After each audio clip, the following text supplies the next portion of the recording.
我哋喺成長過程入邊都聽人講過，點樣先至叫做一個男子漢？佢要夠堅強，要養家，唔可以表現軟弱。不過有時呢啲觀念就好似一啲唔係我哋自己揀嘅規矩，好多人都會感受到壓力，覺得要靠事業、收入同名聲先至可以證明自己係成功嘅。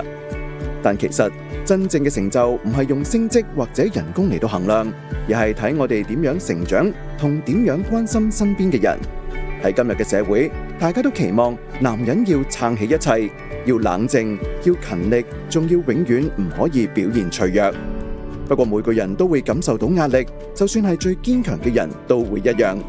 真正嘅堅強唔係隱藏感受，而係保持真我，保持善良。你想成為一個點樣嘅男人呢？搜尋 Respect Victoria， 聽下其他男人嘅故事啦。一個由 Respect Victoria 同維州政府發出嘅訊息。